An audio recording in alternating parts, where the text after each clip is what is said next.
नमस्कार दोस्तों, मैं हूं निरंजन कृष्णा और आप देख रहे हैं सब पर नजर।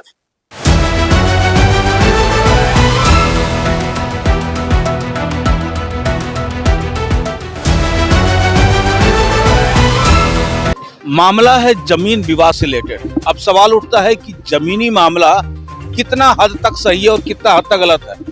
अक्सर देखा गया है कि धनबाद में अगर आप जमीन खरीद लेते हैं ब्रोकर के थ्रू, तो कहीं ना कहीं आप बुरी तरीके से फंस जाइएगा और ऐसा फंसिएगा कि ना ही आपको पैसा नसीब होगा और ना ही जमीन नसीब होगा।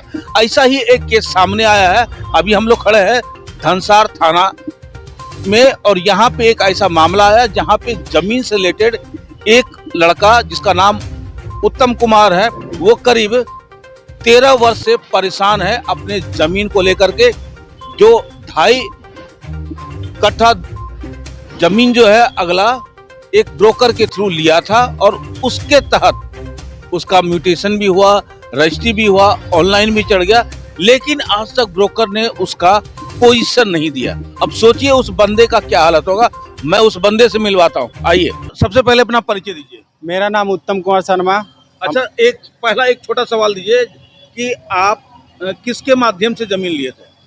मैं एक अनिल है बगल में, अनिल यादव, उनके माध्यम से लिए हैं। और ये आपका ब्रोकर कौन सा जिनके? वो थे और एक राजेश सर, राजू सर हैं। उनको बुलाइए। सर आप आइए 2 मिनट। हमारे बीच में वो ब्रोकर जी भी हैं जो इनको जमीन दिए थे और शायद 2 आदमी थे। क्या मामला है जो 13 वर्षों से लटका हुआ है और इस वक्त इस पक्ष पे आपको क्या कहना है? सर, जिस पार्टी का राजेश अग्रवाल, महावीर अग्रवाल का जमीन था, उस आदमी से हम लोगों को भी एग्रीमेंट हुआ है। हम लोग 4 आदमी हैं एग्रीमेंट करता। मामला न्यायालय में पड़ा हुआ है, उसी के लिए हम लोग स्टे ऑर्डर लेके थाना भी अभी आए हुए हैं। लेकिन एक ही बताइए, जब 13 वर्ष पहले इनके साथ आपने जो भी पैसा लेकर के इनको जमीन मुहैया कराया था, रजिस्ट्री करवाया था, ऑनलाइन करवाया था, तो उस वक्त पोजीशन क्यों नहीं दिलवाया सर? या उस वक्त इनको बोले थे कि भाई ये जमीन विवादित है, नहीं, तुम मत लो? 1 मिनट कुछ नहीं सर, बताया। विवादित तो था ही नहीं सर। हम इनसे परिचय भी नहीं था। एक अनिल यादव थे जिनके द्वारा परिचय हुआ। इनको जमीन लेना था तो हम लोग मालिक को बेचना था, मालिक से कंसल्ट कराए। मालिक बोला ठीक है, दे दिया जाएगा। इन्होंने, हम एक बीच में सिर्फ माध्यम है सर। जमीन अगर उनका नहीं रहता हजूर तो रजिस्ट्री मोटेशन ऑनलाइन नहीं होता।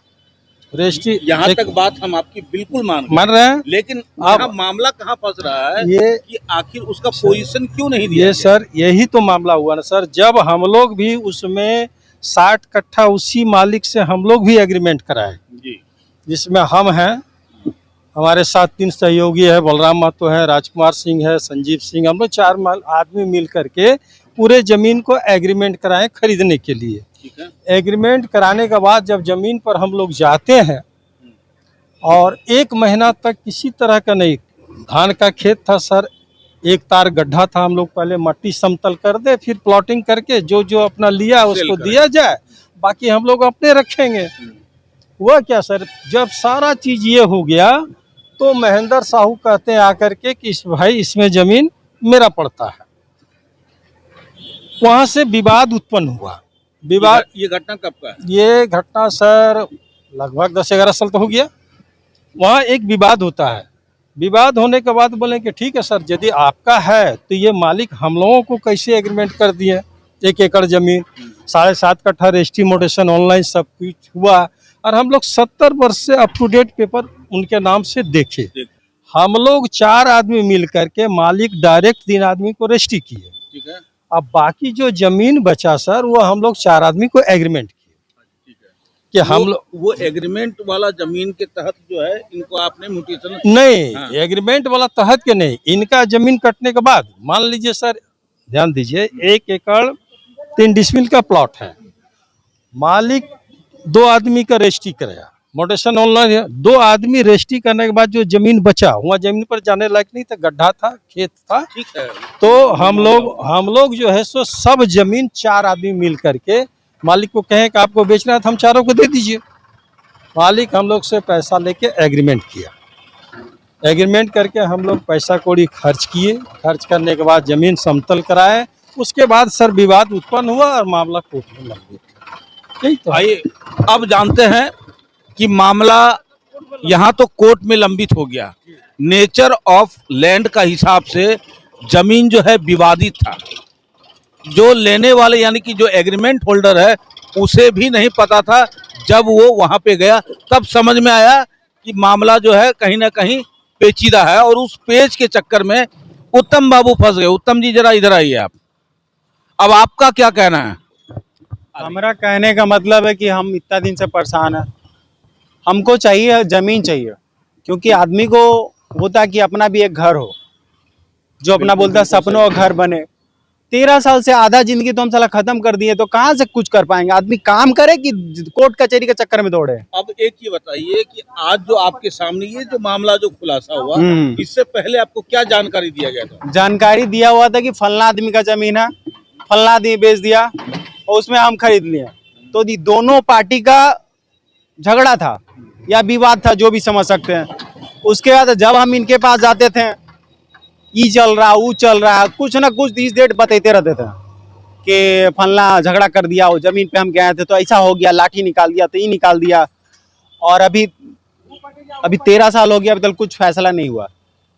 अभी आपको मामला समझ में आया कि मामला तो और ऑलरेडी जमीन में काम चल रहा, ऐसा नहीं कि नहीं काम चल रहा, काम चल रहा है। काम चल रहा। मगर हमको बोले हैं तो बोलता है कि देंगे, आपको भी देंगे ना, आपके काय के अगेंस्ट पार्टी है ना, अगेंस्ट पार्टी बोलता है ठीक है हम देंगे, बस खाली यही टाल रहे।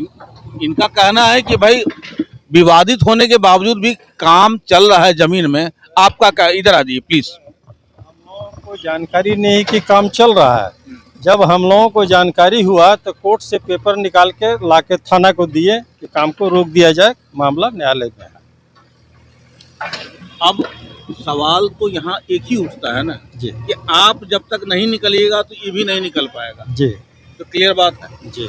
और अगर आप नहीं निकल पाते हैं किसी कारण से, तो इस बंदे का क्या होगा? इस बंदे के का है, सबका हर्जाना मालिक भरेगा।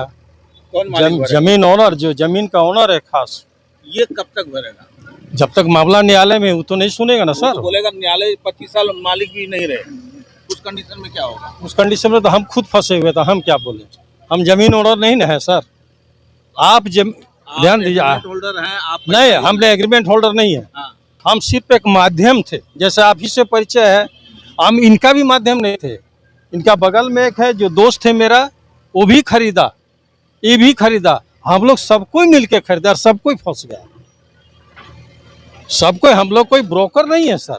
ठीक है, आप ब्रोकर नहीं, अच्छी बात है जी। लेकिन इसका समाधान कैसे होगा? कोई जब उपाय है आपके पास? हमारे पास कोई उपाय नहीं। जब तक न्यायालय नहीं होगा, हम ही को नहीं मिल रहा है, नहीं इनको किसी को नहीं मिल रहा है। अगर न्यायालय बोलेगा कि ये जमीन जो है इनका है ही नहीं है, दूसरे पक्ष का है, तो उस कंडीशन में आप लोग क्या एक्शन लेंगे? हम लोग एक्शन मालिक पर लेंगे कि आप हम लोग को जब एग्रीमेंट किए हैं 50 कट्ठा का, तो हम लोग को 50 कट्ठा जमीन दीजिए। तो ये मामला मान लीजिए 13 साल हो गया, ये मामला को तो आपको उठा करके उनसे 50 कट्ठा जमीन ले लेना चाहिए था। भाई मालिक के तो साफ कहना है कि मामला जब तक न्यायालय से क्लियर नहीं होगा, हम लोग कुछ नहीं करेंगे। तो क्या कर सकते हैं हम लोग एक सर? चीज और बताइए कि जी। भाई हमने आपसे विश्वास करके आपको मैंने पैसा दिया, सारा चीज किया, अब आपका जमीन लिटिगेटेड है तो आपका ड्यूटी बनता है कि आप हमें दूसरा जगह जमीन दीजिए। हम लोग इस चीज़ को तो सर कई बार मालिक से बोल चुके हैं। देखिए सब आए हुए हम लोग थाना, 4-5 आदमी, इसीलिए थाना आए हैं कि हम लोग को नहीं होता है तो आप दूसरा जमीन दीजिए। लेकिन मालिक का एक ही कहना है कि हमारा जमीन विवादित नहीं है। मेरा अगर कोर्ट हमको मान लेगा कि मेरा जमीन नहीं है, उनका निकल रहा है, वो अवस्था में हम दूसरा जमीन आप लोगों को देंगे। हम उतना, चलिए ठीक है, बहुत अच्छी बात है। तो आपने देखा कि समस्या जो है बड़ा ही जटिल है। समस्या ये है कि मालिक का कहना है कि ये मेरा जमीन विवादित नहीं है। हाई कोर्ट उस निचली अदालत को, इंटरवेनर वाला आदेश को रद्द कर दिया कि एक एग्रीमेंट किसी को मालिकाना हक नहीं देता है, और चूंकि उसका किसी तरह टाइटल, किसी तरह अधिकार नहीं है, इसलिए निचली अदालत को जो इंटरवेनर बनने का जो आदेश है उसको रद्द किया जाता है। और चूंकि 1940 और 1947 का पहले डीड है लक्ष्मी महेंद्र साहू का पक्ष में, इसलिए महेंद्र प्रसाद साहू का जमीन उसके पक्ष में निचली अदालत पारित करे। उस आदेश के आलोक में निचली अदालत ने महेंद्र साहू के पक्ष में डिक्री पारित किया और तब से हम लोग दखल कब्जा में हैं। 1 एकड़ 2 डिसमिल का मेरा जो पहले से 1940 से 47 में मेरा प्राप्त जमीन है वो अभी भी है। और ये मामला इनका मामला कहाँ फंसा? इनका मामला में है कि कमल अग्रवाल को जमीन था ही नहीं और कमल अग्रवाल का जानकारी बिहाफ में कोई आदमी पावर ऑफ अटॉर्नी के माध्यम से इनको सेल डीड बना दिया, जिसका जैसे पता चला कमल अग्रवाल को उसका पावर ऑफ अटॉर्नी रद्द कर दिया। ठीक है, और बाकी वो मामला कमल अग्रवाल उनके बीच में है। महेंद्र साहू का जमीन पहले था और आज भी है, इसमें महेंद्र साहू से उस जमीन से कोई लेना देना नहीं। मेरे पक्ष में पहले भी मेरा पुराना डीड मेरा 40 से 47 का है, 1 एकड़ 2 डिसमिल 1940 से 47 के डीड के मतलब अदालत भी उसको माना और कमल अग्रवाल भी मेरे राइट टाइटल को माना। यानी कि आपका इनके जमीन का जो लेन देन हुआ हाँ, आपकी मेरे जमीन साथ से नहीं है, कोई लेना देना मेरे साथ किसी तरह का लेन देन नहीं है। ऊपर भी एग्रीमेंट बना कि क्लियर होने के बाद ये देंगे जमीन, वो एक अलग मामला है। नहीं तो आप क्लियर मैं क्या क्लियर करना उस पे? उसमें जैसे मेरा मान जो लेते जमीन आपका, का उनका में झगड़ा मेरा मान लीजिए। मैंने मेरा उनका नहीं है, मेरा जमीन है।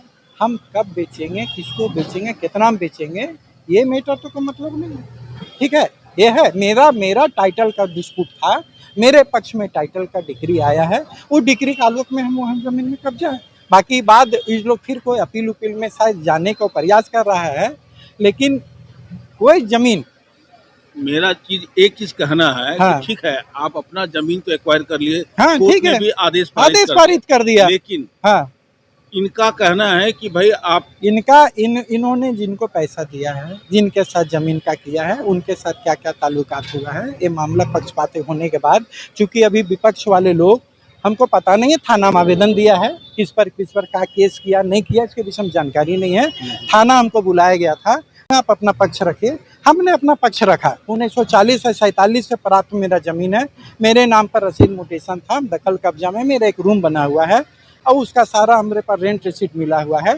हम अपना पक्ष अभी थाना में रखें, आगे देखते हैं न्यायालय में कुछ गया है, क्या गया है, पूरा मामला हमारे जानकारी में अभी नहीं आया, आएगा तो आगे देखते हैं कैसे बात। नहीं जैसे ये एक सेकंड रुकिए ना, एक सेकंड मेरा- रुकिए, थोड़ा सा मेरा बात हाँ, तो सुन बात लीजिए। बताइए। जैसे मान लेते आप लोग में सेटलमेंट हो जाए तो मेरा जमीन मिलेगा कि नहीं मिलेगा? मेरा सेटलमेंट आने के बाद उस जमीन का आपके बात क्या है, उस जमीन का इसका बात था, उस जमीन कमल अग्रवाल चूंकि इनको बेचा था, कमल अग्रवाल का ये कहना था कि उस जमीन के एवज में हम जमीन देंगे, वो कमल अग्रवाल का कहना है। उनके बाद यह मेरे माध्यम कमल अग्रवाल को कुछ और जमीन बचा हुआ था, बोले शंकर जी आपको हम दे देते हैं, आप लोग जमीन को उसको कर दीजिए, चूंकि कमल अग्रवाल यहाँ है नहीं, उसका कौन कौन जमीन बचा हुआ है, कुछ जमीन उसका 9 डिसमिल बचा हुआ था, वो बात किया था कि हम आते हैं जमीन का चिन्हित करते हैं, उसमें से जो गौतम मिस्त्री का गौतम शर्मा की जो जमीन है, वो जो उसको दिए हुए हैं, वो जमीन उसके एवज में हम दे देंगे। बस इतना ही मामला, अभी मामला लंबित है।